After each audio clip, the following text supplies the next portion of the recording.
গোলামি করতে লাগবে, কিয়ামতের আলামত। আমার বন্ধুগণ, কোরআন মডেলিং ছিল, মডেলিং আছে, আর কিয়ামতের সকাল পর্যন্ত মডেলিং থাকবে। জুড়ে বলুন সুবহানাল্লাহ। কিয়ামতের সকাল পর্যন্ত এটা মডেলিং থাকবে। আমার বন্ধুগণ, আজকে দেখুন, পর্দা করা ফরজ না ফরজ না? কথা বলে আমি বলে দিই, মুসলমানদের হালত, পর্দা করা ফরজ। অথচ আপনাকে বলি, আপনি দোকানে যান, একটা পালস চকলেট কিনবেন, একটা পালস চকলেটের দাম কত? 1 টাকা। 1 টাকা না 1 টাকা না? আচ্ছা, চকলেটটা কেউ যদি প্যাকেট থেকে খুলে প্লেটে করে নিয়ে বিক্রি করে, কেউ কিনবে? কেন? ধুলো পড়েছে, ওর মধ্যে বালি পড়ে গেছে, ওটা আর কিনা যাবে না, ওটা আর খাওয়া যাবে না, নোংরা হয়ে গেছে। হাই রে মুসলমান, 1 টাকা চকলেটের মূল্য মানুষ বুঝলো, কিন্তু সে তার বিটির মূল্য বুঝলো না, সে তার মায়ের মূল্য বুঝলো না, সে তার স্ত্রীর মূল্য বুঝলো না। অথচ 1400 বছর আগে কোরআন আদেশ দিয়েছে, হে নারী, তুমি পর্দা নির্ধারিত করো, তোমরা কোনোদিন ধর্ষিতা হবে না, লাঞ্ছিত হবে না। আজকে বড় কষ্ট লাগে, দুঃখ লাগে। আল্লাহ নবী সাল্লাল্লাহু আলাইহি সাল্লামের হাদিস, নবীজি রাস্তা দিয়ে পেরিয়ে যাচ্ছেন, একজন মুশরিকের বিটি, হাতেম তায়ের বিটি, তার মাথায় কাপড় নেই। নবীজি সাল্লাল্লাহু আলাইহি সাল্লাম মাথার পাগড়িটা খুললেন আর তার মাথায় চাপিয়ে দিলেন। সাহাবীরা বললেন, ইয়া রাসূলুল্লাহ, এটা মুশরিকের বিটি। নবীজি ধমক দিলেন, হে আমার সাহাবীরা শোনো, আমি মেয়েদের মাথা ঢাকতে এসেছি, খুলতে আসিনি। জোরে বলুন সুবহানাল্লাহ। মেয়েদের মাথা ঢাকতে এসেছি, খুলতে আসিনি। আল্লাহ নবী সাল্লাল্লাহু আলাইহি ওয়াসাল্লাম আদর্শ দিলেন, নারীকে মর্যাদা দিলেন। পুরো কোরআনে পুরুষদের নামে একটাও সূরা নেই, অথচ নারীদের নামে সূরা এসেছে। আর এইখানে এমন একটা সাবধান বাণী দিয়েছে, আমার মা বোন যারা আমার বয়ান শুনছেন, এটা তোমাদের জন্য। ইয়া আইয়ুহান নাসু তাকু রাব্বাকুমুল্লাযী খালাকাকুম মিন নাফসিন ওয়াহিদাতিন ওয়া খালাকা মিনহা যাওজাহা ওয়া বাসসা মিনহুমা রিজালান কাসীরান ওয়া নিসা ওয়াত্তাকুল্লাহাল্লাযী তাসাআলুনা বিহি ওয়াল আরহাম ইন্নাল্লাহা কানা আলাইকুম রাকীবা। এখানে আল্লাহ তাআলা কোরআনে বললেন, হে পৃথিবীর মানুষ, তোমাদেরকে আমি সৃষ্টি করেছি একজন নারী এবং একজন পুরুষের দ্বারা, অগুন্তি নারী পুরুষ। তোমরা আত্মীয়তা সম্পর্কে সচেতন হও। আমাদের সম্পর্কে, আমাদের সমাজে সব থেকে বেশি আত্মীয়তা ছিন্ন করে নারীরা, নারীদের কাছ থেকে। তার কয়েকটা দলিল প্রুফ দিয়ে যায় আপনাদেরকে। দেখবেন, বিয়ের আগে আমাদের ভাই ভাই মিল থাকে না, থাকে না? কথা বলে, মিল মহব্বত সব থাকে, কিন্তু যেদিনে বিয়ে হয়ে গেল, বছর না ঘুরতে ঘুরতে ভাইয়ের সঙ্গে আর ভাইয়ের কথা নাই। তার মূল কারণ হচ্ছে নারী, তার মূল কারণ ফ্যামিলি। ওই জন্য নারীটিকে সাবধান করা হয়েছে, তোমরা আত্মীয়তা সম্পর্কে সচেতন হও। আর পুরুষকে সচেতন করেছে, ওয়া আতুল ইয়াতামা আমওয়ালাহুম ওয়া লা তাতাবাদদালুল খাবিসা বিত-তাইয়্যিব ওয়া লা তাকুলু আমওয়ালাহুম ইলা আমওয়ালিকুম ইন্নাহু কানা হুবান কাবীরা। তোমরা অন্যায়ভাবে এতিমের মালের সঙ্গে নিজের মালকে ওদল বদল করো না, এতিমের মালকে ভক্ষণ করো না। ভাই মারা গেছে, ভাইপো আছে, ভাইপোর মাল আছে, তার হকটাকে বুঝিয়ে দাও। আমাদের সমাজের অনেক লোক আছে, ভাইপোর, ছোট ভাইপোর হকগুলোকে মেরে নিল, তিন মেরে ভালো জায়গাগুলো নিজের নামে, খারাপগুলো ভাইপোর নামে। কত আছে অহরহ, সে আল্লাহকে ভয় করে না, অথচ এই লোক আবার মসজিদে গিয়ে মাথা ঠুকে, অথচ সে জানেই না কোরআনের আদেশ কি। আপনি যদি আপনার ভাইপো ছোট থাকে, তার সম্পদ, তার মালগুলোকে হেফাজত করে রাখুন। ভাইপো যখন বড় হবে, এই দেখো তোমার 5 বিঘে জমি আমি চাষ করেছি, প্রতি বছর 100 বস্তা ধান হয়েছে, সেখান থেকে খরচ হয়েছে আপনার 1 লাখ টাকা করে হতো, সেখান থেকে 30,000 করে খরচ, প্রতি বছর 70,000 করে তোমার নামে জমা করেছি। এই দেখো আমি 10 বছর চাষ করছি, 7 × 10 = 70, 7 লক্ষ টাকা তোমার জমা করে রেখেছি, এই টাকাটা তোমার, আমি তোমাকে তোমার হিসাব বুঝালাম, এরপরে তুমি বালিগ হয়েছো, তোমার বিয়ে দিলাম, তুমি নিজের তারপর বুঝে নাও। এই মানুষের আমল যদি একটু কম থাকে তাও এই লোক জান্নাতে যাবে। সুবহানাল্লাহ। অথচ কেউ যদি অন্যায় ভাবে তার মালগুলোকে ভক্ষণ করে নেয়, এতিমের মালকে, তোমরা জান্নাতের খুশবু পাবে না। তুমি তো তাহাজ্জুদ পড়েছো লোক দেখানোর জন্য, নামাজ তো পড়েছো লোক দেখানোর জন্য। ওই জন্য কোরআনে আছে আরাআইতাল্লাযী ইউকাযযিবু বিদ্দীন। ওগো নবী, আপনি কি দেখেন যারা দিনকে মিথ্যা মনে করে? ফাযালিকাল্লাযী ইয়াদুবুল ইয়াতীম। ওই ব্যক্তি সেই ব্যক্তি যে এতিমকে ধাক্কা দেয়। ওয়ালা ইয়াহুদ্দু আলা তুআমিল মিসকিন। এবং মিসকিনকে খানা খাওয়াইতে উৎসাহিত করে না। ফাওয়াইলুল লিল মুসাল্লিন। ওই রকম নামাজীদের নামাজগুলো তাদের মুখেতে ছুঁড়ে মারা হবে, নামাজগুলো মুখেতে ছুঁড়া হবে। আপনি এতিমের খেয়াল রাখুন, বিবিকে পর্দায় নিয়ে আসুন। একটা বাজারে কেউ যদি কলাগুলো ছিল বিক্রি করে, সেই কলা কেউ কিনবে? আপনি কিনবেন না। ফুলো পড়ে গেছে, মাছি বসেছে, আপনার কাছে ঘৃণার পাত্র হলো কলাগুলো, যেহেতু মাছি বসার কারণে। হাই রে মুসলমান, তুমি কলার মূল্য বুঝলে, নিজের বিবির মূল্য, বিটির মূল্য বুঝলে। আপনাকে এতটুকু মাথায় রাখতে হবে যে কিয়ামতের দিনে আপনার বিবির জন্য আপনি জাহান্নামে যাবেন, আপনার বিটির বেপরদাহির কারণে আপনি জাহান্নামে যাবেন, আপনার গুণের বেপরদাহির কারণে আপনি জাহান্নামে যাবেন। আপনি অর্ডার দিলেন, আপনি তাকে দাওয়াত দেন, আপনার বিবিকে দাওয়াত দেন। বিবি নামাজ পড়ে না, নামাজের দাওয়াত দেন। এরপরে যদি বিবি নামাজ না পড়ে আপনার দাওয়াতের পরে, সে তার জবাব দেবে, আপনি আপনার জবাব দেবে। আপনার মেয়েকে আপনি পর্দার দাওয়াত দিতে থাকুন, তারপরে বেত্তাঘাত করুন, আপনি পর্দার দাওয়াত দিতে থাকবেন। সেই মেয়ে বালিগ হয়ে যাবে, আপনি দাওয়াত দিতে থাকবেন। তারপরে সে যদি বালিগ হওয়ার পরে আপনার কথায় আমল না করে, কিয়ামতের দিনে সে তার জবাব দেবে, আপনি আপনার জবাব দেবেন। আপনি আল্লাহকে বলতে পারবেন, আল্লাহ আমি দাওয়াত দিয়েছিলাম, আমার দাওয়াতকে কবুল করতে পারেনি। সূরা আরাফ ৮ পারা প্রথম পৃষ্ঠা। ফালানাসআলান্নাল্লাযীনা উরসিলা ইলাইহিম ওয়া লানাসআলান্নাল মুরসালিন। আপনি এটা ভাববেন না যে আপনাকে আল্লাহ জিজ্ঞেস করবেন না। আমাদের মতো মৌলবীকে আল্লাহ দাঁড় করাবেন। আল্লাহ কোরআনে বললেন, আমি সেদিনে রাসূল পয়গম্বর সকলকে দাঁড় করাবো, তাদেরকেও জিজ্ঞাসাবাদ করব, তোমরা কিভাবে দাওয়াত দিয়েছিলে। আর তার উম্মতকেও জিজ্ঞেস করা হবে, তোমাদের কাছে কি আল্লাহর দাওয়াত পৌঁছায়নি? তোমাদের কাছে কি রাসূলের দাওয়াত পৌঁছায়নি? তারা বলবে পৌঁছেছিল, কিন্তু আমরা মানতে পারিনি। সেদিনে তোমার জন্য জাহান্নাম ছাড়া কোনো রাস্তা থাকবে না। আল্লাহ তাআলা কোরআনে বলেছেন, আমি হযরত ঈসা আলাইহিস সালাতু ওয়াস সালামকে, ঈসা নবীকে দাঁড় করাবো, আর আল্লাহ প্রশ্ন করবেন, ইস ক্বালাল্লাহু ইয়া ঈসা ইবনে মারইয়াম আনতা কুলতা লিন-নাস ইত্তাখিযুনি ওয়া উম্মিয়া ইলাহাইনি মিন দুনি। খ্রিস্টানরা তিনজনের উপাসনা করে, তিনটা আল্লাহ। এক তারা বিশ্বাস করে আল্লাহকে, দুই তারা বিশ্বাস করে তাকে ঈসা নবীকে আল্লাহ বলে মনে করে, এবং তার মা মারিয়াম, যেহেতু বিনা বাপে আল্লাহ পাঠিয়েছিলেন দুনিয়া। আল্লাহ তাআলা ঈসা নবীকে প্রশ্ন করবেন কিয়ামতের দিনে ডাক দিয়ে। কোরআনে আছে এটা, ইস ক্বালাল্লাহু ইয়া ঈসা ইবনে মারইয়াম আনতা কুলতা লিন-নাস ইত্তাখিযুনি ওয়া উম্মিয়া ইলাহাইনি মিন দুনিল্লাহ।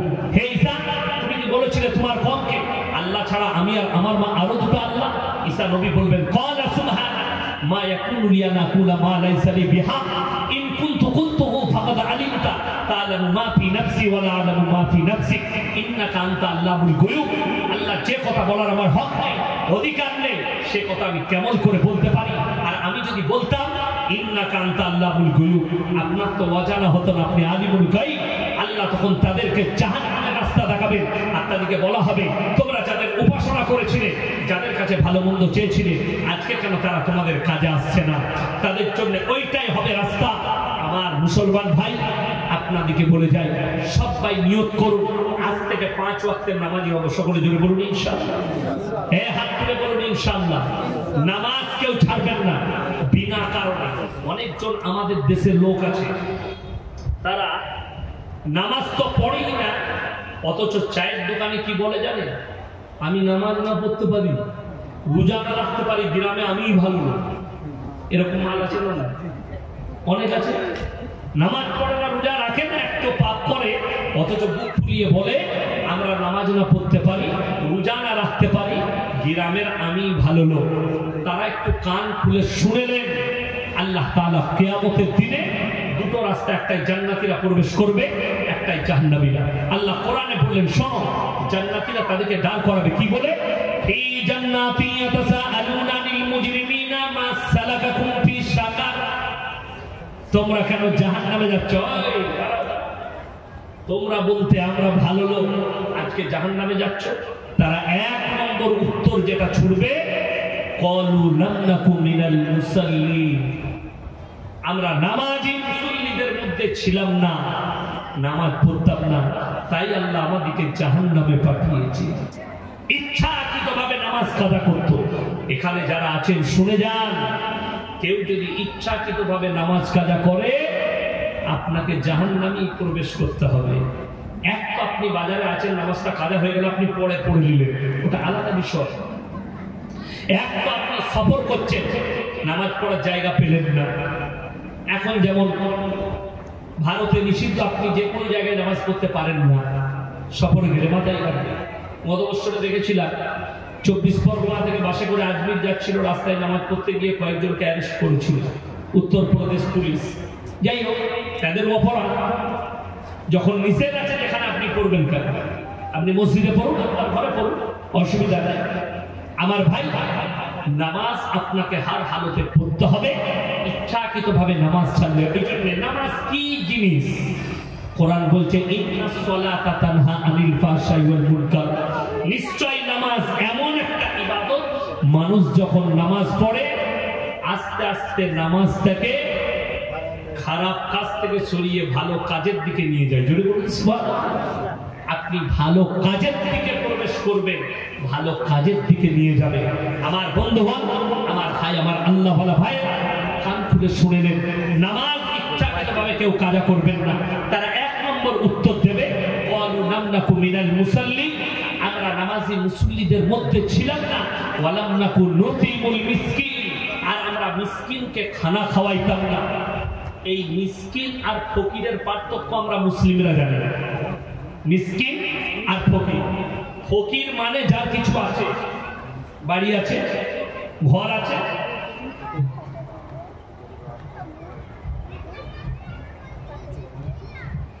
আমার ভাই কান খুলে শুনে, আপনি যেটা আপনাকে বুঝাতে চাইছি আমি, যে মিসকিন আর ফকির। গত 2 বছর আগে বোম্বেতে হাজিয়ালিতে ভিক্ষুকরা ভিক্ষা করে, ফকির থাকে। তো একজন ফকির সারাদিন ভিক্ষা করে, রাতের বেলায় কিন্তু ভালো দামি গাড়িতে চেপে 5 স্টার হোটেলে খেতে যায়। পুলিশের নজরে পড়েছে। তারপরে ইনকাম ট্যাক্সের অফিসকে খবর দেওয়া হয়েছে, সে যে ঝুপড়িটাই থাকতো মাহিমে, সেই ঝুপড়িতে হানা দিয়েছে।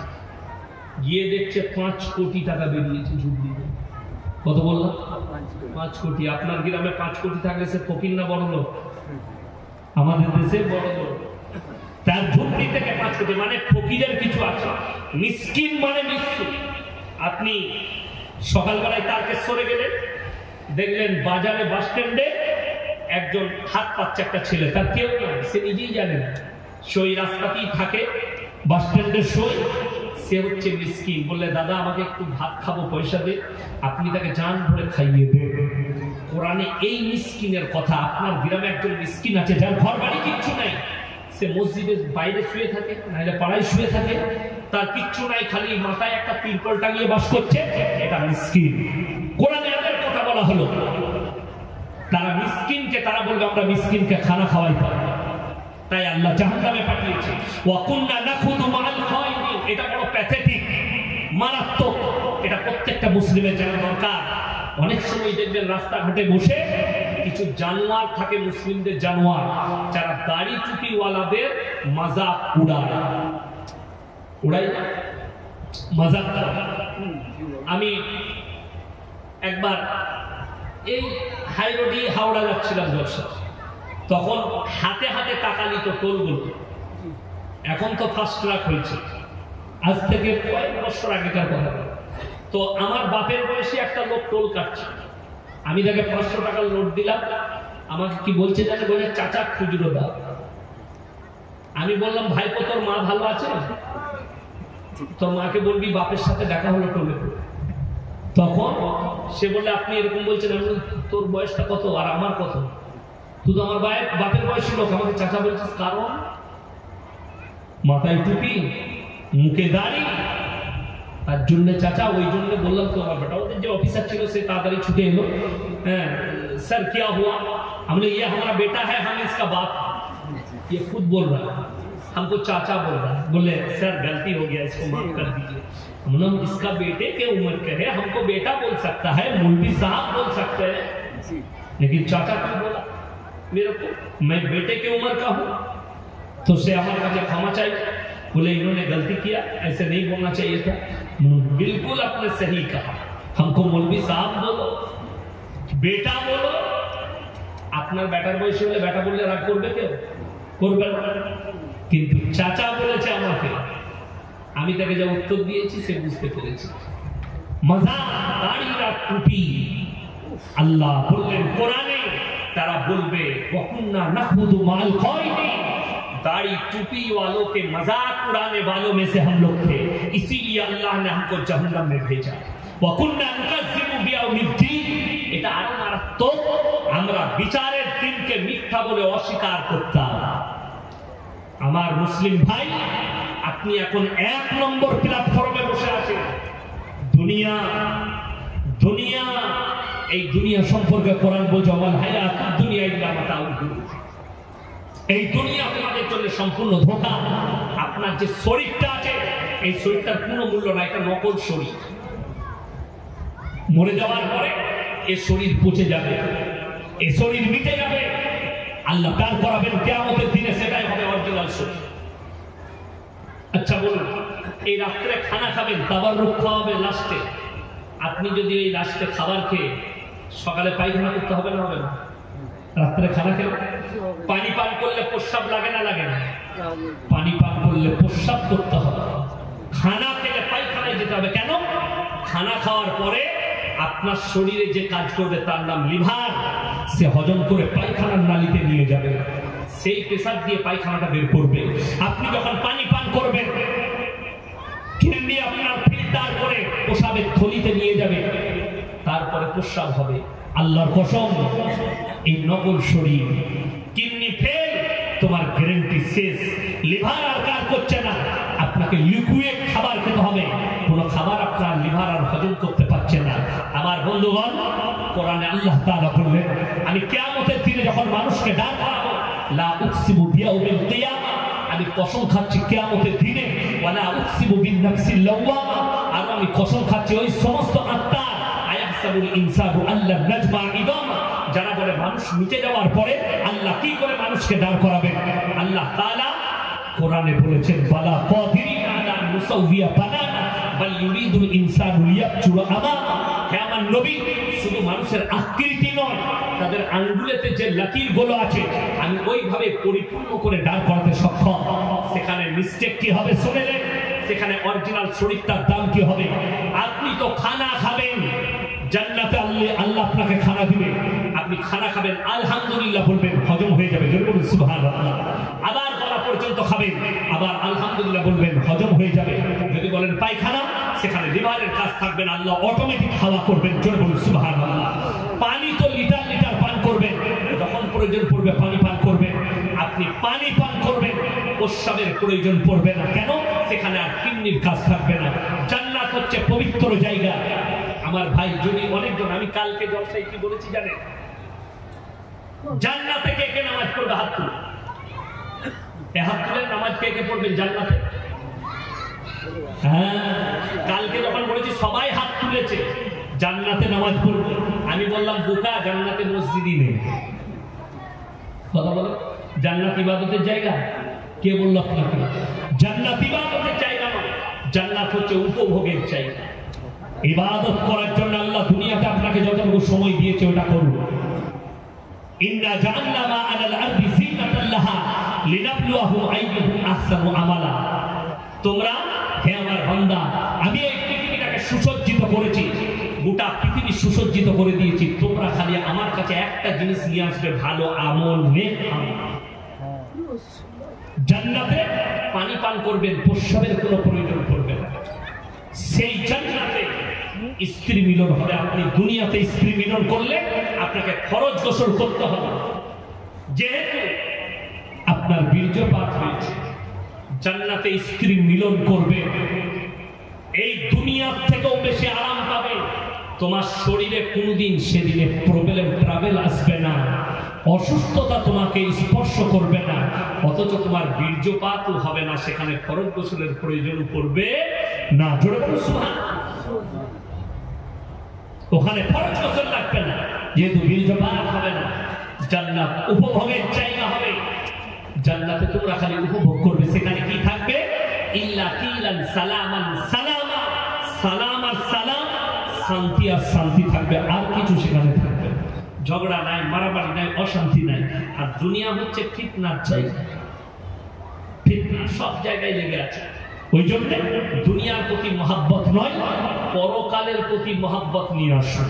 আমার মরণের পরে জিন্দগিটা কি হবে, আমি যখন দুনিয়া থেকে চলে যাব আমার পরকালটা কেমন হবে, এইটা আপনাকে চিন্তাধারা নিতে হবে।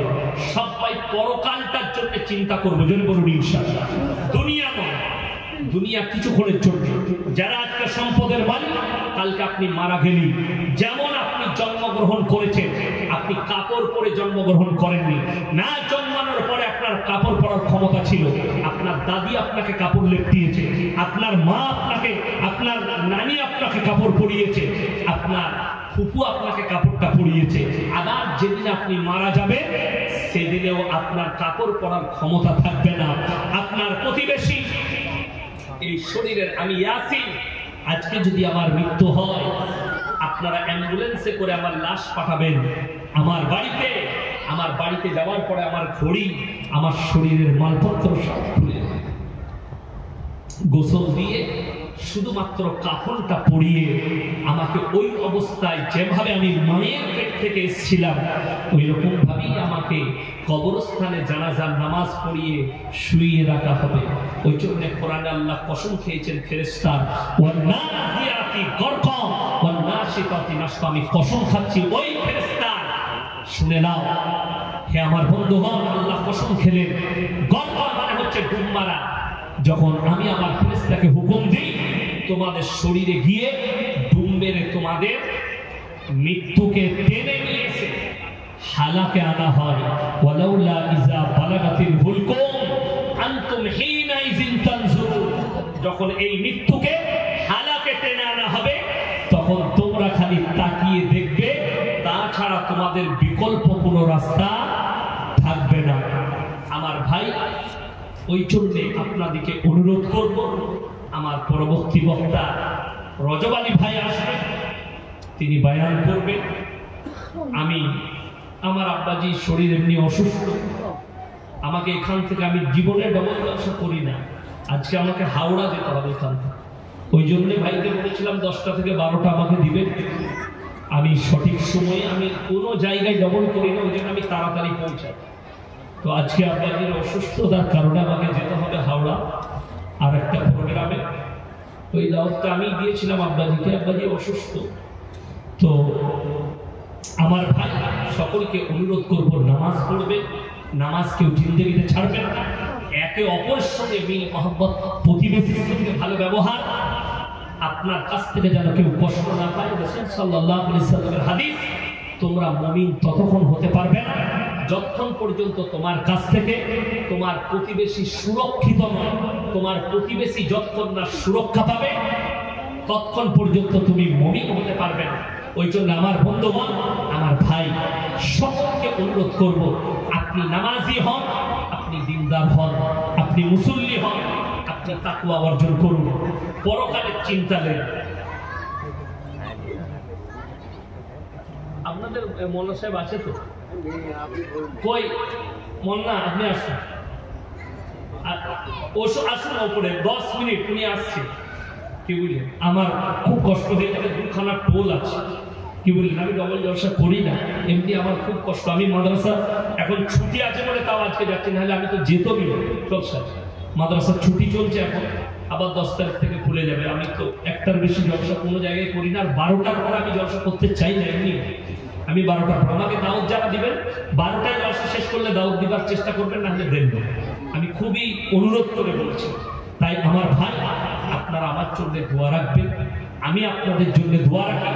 হায়াত বাকি, মুলাকাত বাকি। আপনারা সবাই দরুদ শরীফ পড়ুন। আল্লাহুম্মা সাল্লি আলা সাইয়্যিদিনা